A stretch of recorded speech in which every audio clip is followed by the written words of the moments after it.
Dorothy Parker, the Christmas magazines, and the inevitable story of the Snowbound train. Every year I buy them, the Christmas magazines. Every year I say, hopefully, perhaps this time.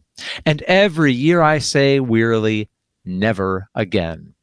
But I'll go on buying them, and I know it. Hope does die so hard within me. Somewhere, sometime, possibly here, perhaps in heaven, I shall find a Christmas magazine without the story of the snowbound train. You know it, don't you?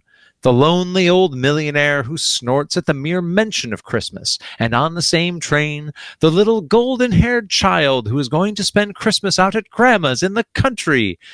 You know how the snow piles up, and the wires are blown down, and the anxious train hand says there is no chance of going on. And then, don't you remember how the lonely old millionaire always sees the pathetic little stocking dangling out the berth occupied by the golden-haired child?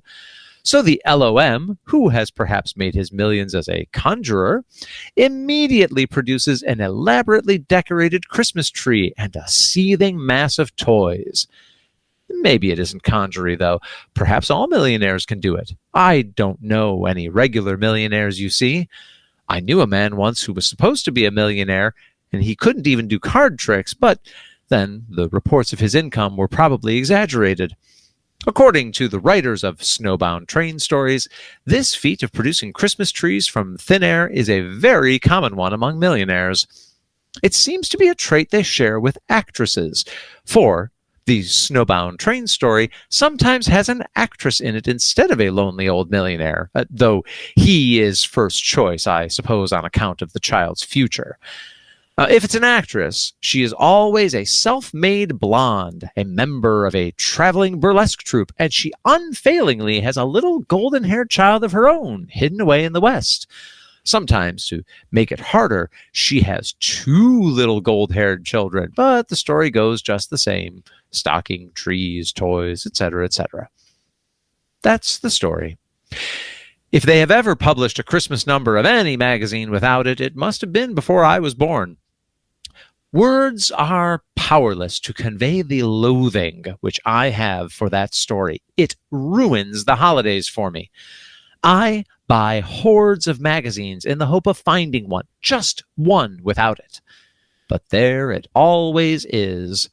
Even Snappy Stories has it, the actress version of it, of course. And the horrible part of it is that when I see the title Christmas on the Train, or A Snowbound Santa Claus, or A Little Child Shall Lead Them, or any of the hideous titles under which it masquerades, I cannot drop the book and run. No, a morbid fascination makes me read every word of it. Perhaps I shall have my reward someday. Perhaps it will be my lot to discover the radical spirit who will give that child dark hair. And the rest of the average Christmas number is no better than that terrible story. Look at any one of the magazines. They are just the same this year as last. The verses may be a bit freer, but that's all. The first page is always given up to a highly decorated poem. You know the kind, one of those poems with medieval spelling. It is one of those hearty good cheer things, and it usually contains frequent requests to let the welkin ring. Just what is a welkin, anyway? I wrote one of that kind of Christmas poems a week or so ago just to see if I could do it. I sent it to a poor little magazine that hadn't many friends, and I had such a nice note from the editor saying that he would be most glad to accept it. That was all. I shook the envelope, but nothing fell out. Do you know what I'm going to do?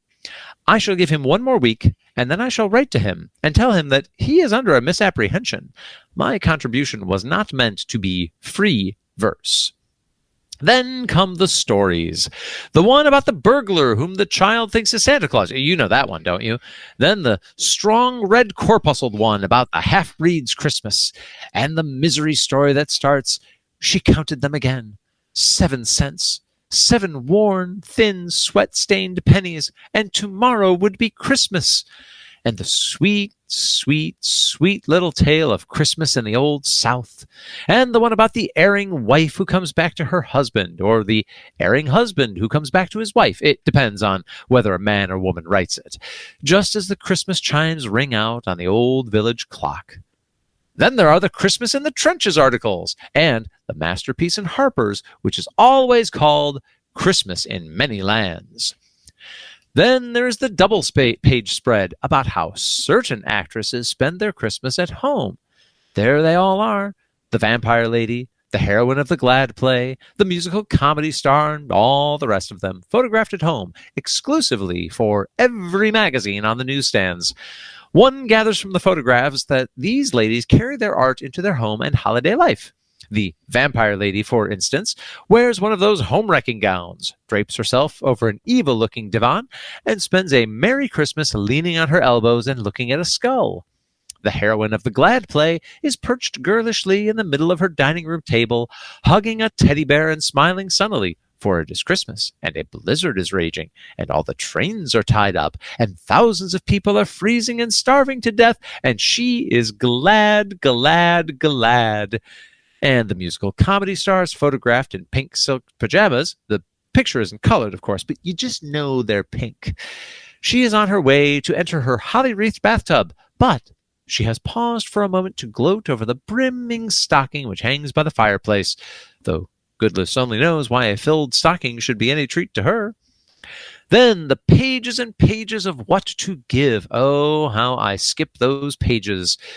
That awful page headed Gifts for Her, with its scentless sachets, and its timeless wristwatches, and its Harrison Fisher calendar with the lady and gentleman executing a different kiss for every month in the year.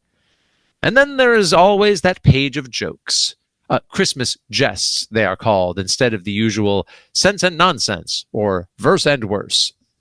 They are the customary little parlor anecdotes that you cannot even remember while you're reading them, made timely by the use of such phrases as, said Willie, passing his plate for more plum pudding, and mother asked as she trimmed the tree. There is nothing on earth so serviceable as a joke. Later on, these same jests may be successfully used for the July number by the simple method of changing the Christmas phrases to, said Willie as he stooped over the lighted firecracker, and mother asked as she bandaged baby's eye. I read the jokes through quickly, dread in my soul. I always expect to find the snowbound train tale among them, considerably condensed, and with the fun lying in the train hand's remark to the lonely old millionaire. I bought all the Christmas numbers this year. Just at present, I am deep in the never again stage, but I shall probably buy them again next year. I feel it hanging over me. Oh, is there no great public-spirited soul, no intrepid reformer working for the future of the race, who will found a society for the suppression of Christmas issues?